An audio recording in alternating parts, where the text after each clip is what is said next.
واجعل عاقبة أمورنا خيرا ولا تكلنا إلى أنفسنا طرفة عين أبدا. أما بعد فقد قال الله تعالى في كتابه المجيد والفرقانه الحميد وقوله الحق. بسم الله الرحمن الرحيم. فاسألوا أهل الذكر إن كنتم لا تعلمون. صلوات اللهم صل على محمد وآل محمد.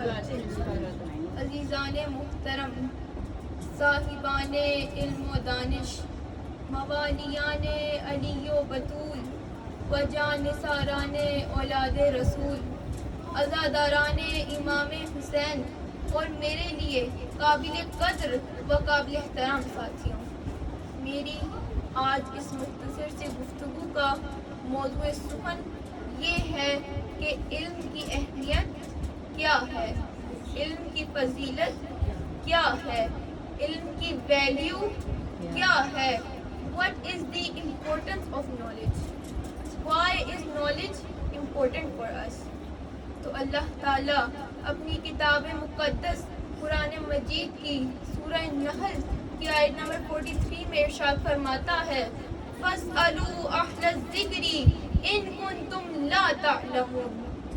فَاسْأَلُوا، بس تم پوچھو، سوال کرو، اہل ذکری، صاحبان ذکر سے، اہل ذکر سے، ان کنتم لا تعلمون، اگر تم نہیں جانتے.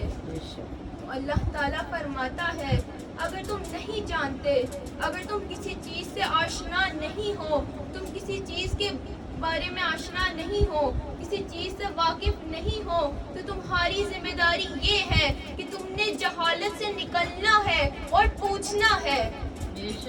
تو اس آیت سے ہمیں جو سب سے پہلی بات پتہ لگتی ہے وہ یہ ہے کہ خدا کو جہالت پسند نہیں ہے. تبھی تو کہہ رہا ہے کہ جہالت سے نکلو اور پوچھو. اگر ہم تھوڑی سی غور کریں، تھوڑی سی فکر کریں، ہمیں پتہ لگتا ہے کہ جب خدا کو جہالت پسند نہیں ہے تو خدا جہالت میں رہنے والوں کو کیسے پسند کر سکتا ہے. اس بات کو واضح کرنے کے لیے میں آپ کے سامنے ایک واقعہ عرض کرنا چاہتی ہوں. ایک مرتبہ صلوات کریں. اللهم صل على محمد وآل محمد. ایک مرتبہ ایک گڑیا تھی، وہ اپنے بیٹے کے ساتھ رہتی تھی. ان کے گھر کے حالات ٹھیک نہیں تھے، اس وجہ سے اس گڑیا نے اپنے بیٹے کو بیرون ملک بھیج دیا، ملک سے باہر بھیج دیا کہ وہ بیٹا جائے اور جا کر کچھ کمائے. اب جب اس کا بیٹا چلا گیا تو کافی عرصہ ہو گیا تھا. اب بجائے کہ اس گڑیا کے گھر کے حالات ٹھیک ہوتے، بہتر ہوتے، اس کے گھر کے حالات خراب سے خراب تر ہوتے چلے گئے. اتنی فاقوں کی نوبت آ گئی کہ وہ گڑیا مسجد کے آگے جا کے بھیک مانگنا شروع ہو گئی. ایک مرتبہ وہ مسجد کے آگے بیٹھی ہوئی تھی کہ وہاں سے اس کا ایک رشتہ دار گزرا اور اس نے آ کے پوچھا کہ اماں جی آپ یہاں پہ کیوں بیٹھی ہوئی ہیں؟ صلوات پڑھ کر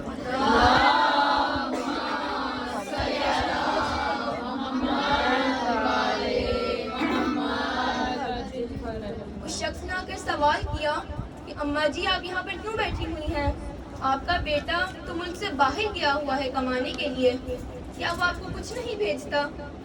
اس گڑیا نے کہا کہ میرا بیٹا مجھے چند کاغذات کے سوائے اور کچھ نہیں بھیجتا. تو وہ شخص کہتا ہے کہ کیا میں وہ کاغذات دیکھ سکتا ہوں؟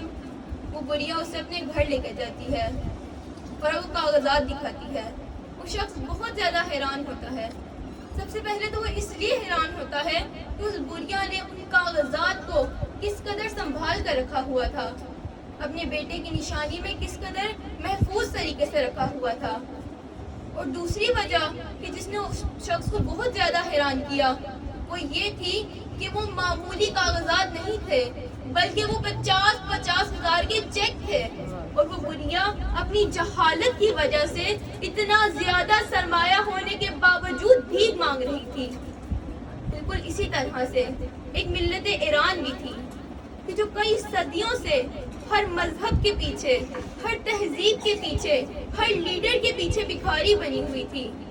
پھر ان کے اندر ایک مرد مجاہد آیا، ایک شجاع شخص آیا کہ جس نے آ کر بتایا کہ اے قوم، تم مشکل میں کیوں ہو؟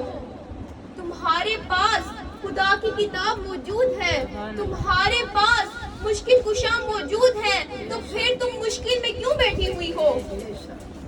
اب میں یہاں پر افسوس کے ساتھ کہنا چاہوں گی کہ آج ہماری بھی حالت کچھ ایسی ہی ہے.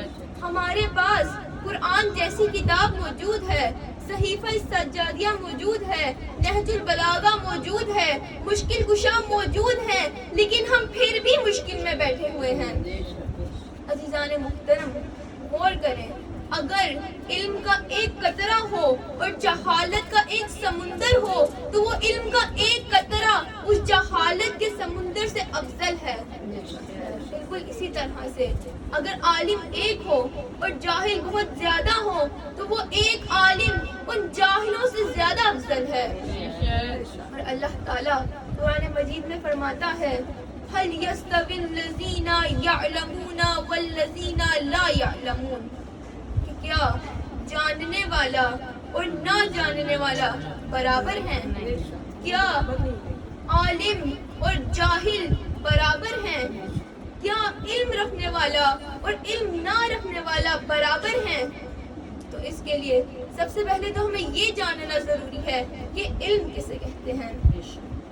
کیونکہ ہمارے معاشرے میں ایک رسم ہے کہ ہم پیار سے چیزوں کو نام دیتے ہیں.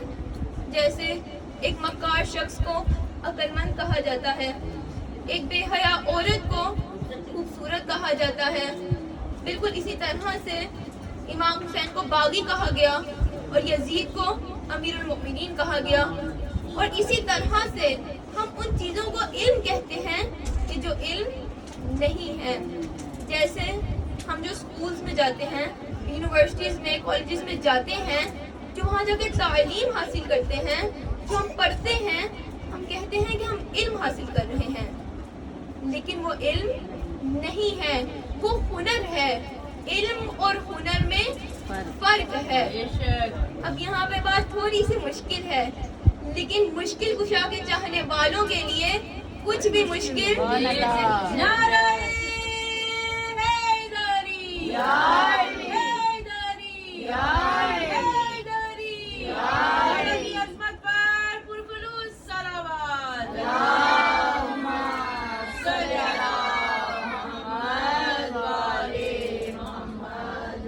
اب ہم نے یہ جاننا ہے کہ علم کسے کہتے ہیں اور ہنر کسے کہتے ہیں. ہنر وہ ہے کہ جو اشیاء پہ کام ہو. ہنر جیسے لکڑی کو کاغذات میں بدلنا، لوہے کو ٹولز میں بدلنا، اینٹوں کو بلڈنگز میں بدلنا، سونے کو زیورات میں بدلنا. یہ سب ہنر ہے کہ جو اشیاء پہ کام ہو، کہ جو چیزوں پہ کام ہو. اور علم وہ ہے کہ جو انسان کا کردار بنا دے، کہ جو انسان کی شخصیت بنا دے، کہ جو انسان کو پروان چڑھا دے. اور علم وہ ہے کہ جو انسان کو اس زمین میں خدا کا خلیفہ بنا دے. اب یہاں پہ میں اس بات کو ایک مثال سے واضح کرنا چاہتی ہوں کہ آپ سب کو یاد ہوگا پہلے موبائل فونز کیسے ہوتے تھے. اتنی بڑی بڑی مشینز ہوتی تھی، ساتھ بہت زیادہ وائرز ہوتی تھی. اب جیسے جیسے زمانہ بدلتا گیا، ترقی ہوتی گئی، اتنے فونز آ گئے، آئی فونز آ گئے، آئی پیڈز آ گئے، لیپ ٹاپس آ گئے، موبائل واچز آ گئیں. ابھی جو ساری ترقی ہوئی ہے، کیا یہ انسان نے ترقی کی ہے؟ نہیں، یہ انسان نے ترقی نہیں کی ہے، یہ تو اشیاء نے ترقی کی ہے. انسان تو اس وقت ترقی کرے گا کہ جب وہ خاک سے خدا تک جائے گا، جب وہ ذلت سے عزت تک جائے گا، جب وہ پستی سے بلندی تک جائے گا، جب وہ جہالت سے علم تک جائے گا، تب انسان ترقی کرے گا. خدا فرماتا ہے فَاسْأَلُوا أَهْلَ الذِّكْرِ إِن كُنتُمْ لَا تَعْلَمُونَ. تو اس آیت سے ہمیں پتہ لگتا ہے کہ خدا کو جہالت پسند نہیں ہے. اب جب خدا کو جہالت پسند نہیں ہے تو ہم نے جہالت سے نکلنا ہے. اب یہاں پر سوال یہ ہے کہ وہ کون ہے کہ جو ہمیں جہالت سے علم تک کا سفر کروائے، ہمیں پستی سے بلندی تک کا سفر کروائے، ہمیں ذلت سے عزت تک کا سفر کروائے اور ہمیں خوف سے خدا تک کا سفر کروائے۔ اگر ہم تھوڑا سا غور کریں تو اس کا جواب ہمیں اسی آیت میں ملتا ہے۔ خدا فرماتا ہے فَاسْأَلُوا أَهْلَ الذِّكْرِ إِن كُنتُمْ لَا تَعْلَمُونَ، کہ تم اہل ذکر سے پوچھو۔ اب یہاں پہ ایک اور سوال آ گیا ہے کہ اہل ذکر کون ہے؟ تو قرآن مجید میں اللہ تعالیٰ فرماتا ہے قرآن مجید میں اللہ تعالیٰ فرماتا ہے اِنَّا نَحْنُ نَزَّلْنَا الذِّكْرَ وَإِنَّا لَهُ لَحَافِظُونَ، کہ بے شک ہم نے اس قرآن مجید کو نازل کیا ہے اور ہم ہی اس کی حفاظت کریں گے۔ اور ائمہ معصومین بھی فرماتے ہیں نحن واللہ اہل الذکر، کہ خدا کی قسم ہم ہیں اہل ذکر، ہم ہیں وہ ہستیاں کہ جن سے قرآن کہتا ہے تم پوچھو۔ ہمیں پتہ لگتا ہے کہ ایک قرآن ہے اور ایک اہل بیت ہے، یہ تو وہ چیزیں ہیں کہ جو ہمیں جہالت سے علم تک کا سفر کروائیں گی۔ اہل بیت علیہ السلام پرخلوص صلوات۔ اللہم صلی علی محمد وعلی محمد۔ اور اسی لیے رسول خدا نے بھی فرمایا انی تارک فیکم الثقلین کتاب اللہ و اطرتی اہل بیت ان تمسکتم بہما لن تضلوا بعدی۔ رسول خدا فرماتے ہیں کہ میں تمہارے درمیان دو گراں قدر چیزیں چھوڑ کر جا رہا ہوں، ایک اللہ کی کتاب ہے اور دوسری میری اہل بیت ہے۔ اگر تم نے ان دونوں کو مضبوطی سے تھام لیا تو میرے بعد تم کبھی بھی گمراہ نہیں ہوں گے۔ یعنی وہ کہ جو ہمیں ذلت سے عزت تک کا سفر کروائے وہ سہارا علی کا ہے، وہ کہ جو ہمیں پستی سے بلندی تک کا سفر کروائے وہ آسرا علی کا ہے، اور وہ کہ جو ہمیں جہالت سے علم تک کا سفر کروائے وہ دامن علی کا ہے۔ مسجد میں ہے علی تو ممبر پہ ہے علی، مسجد میں ہے علی تو ممبر پہ ہے علی، کعبہ گواہ ہے توش پیمبر پہ ہے علی۔ یا علی یا علی یا علی مدد حق ہے۔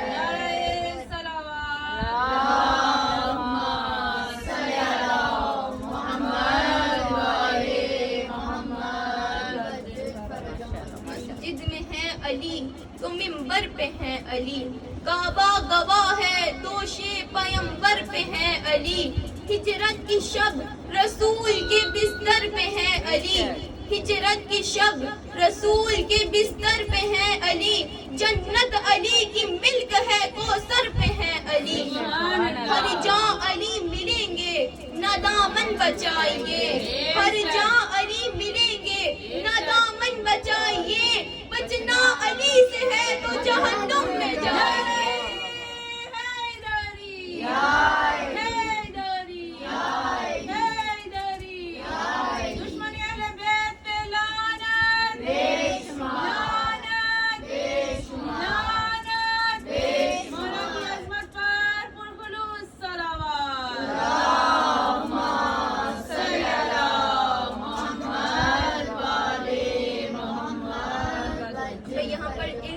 ایک واقعہ عرض کرنا چاہتی ہوں۔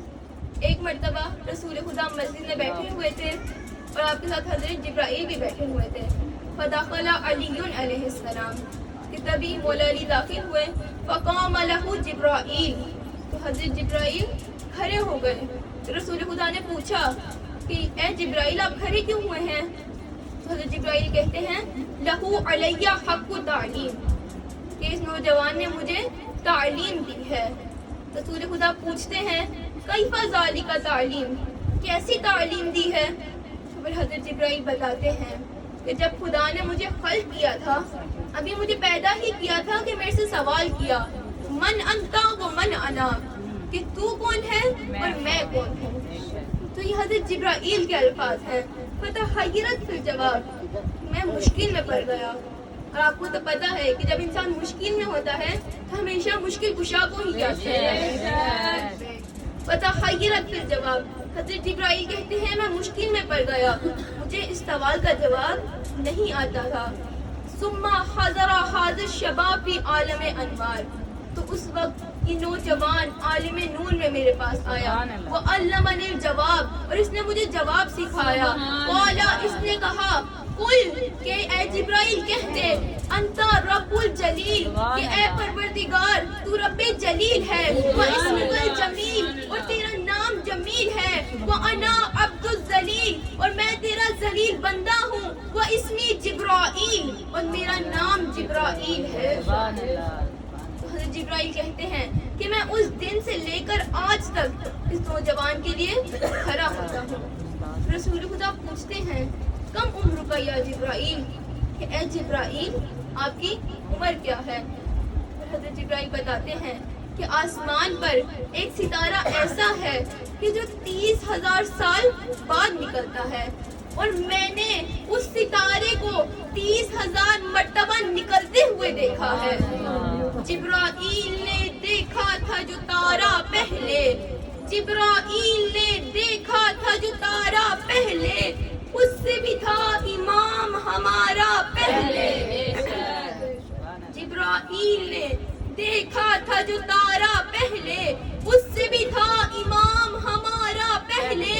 ہدایت کے لیے دنیا میں جو آئے علی، ہدایت کے لیے دنیا میں جو آئے علی، حق نے اتارا انہیں اپنے گھر پہلے.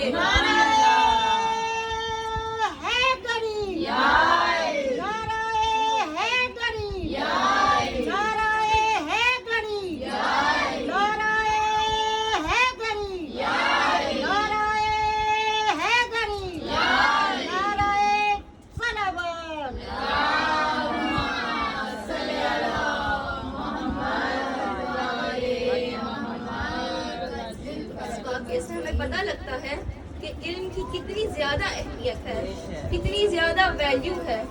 اللہ تعالیٰ بھی قرآن مجید میں ارشاد فرماتا ہے فَلَوْلَا نَفَرَ مِنْ كُلِّ فِرْقَةٍ مِّنْهُمْ طَائِفَةٌ لِيَتَفَقَّهُوا فِي الدِّينِ.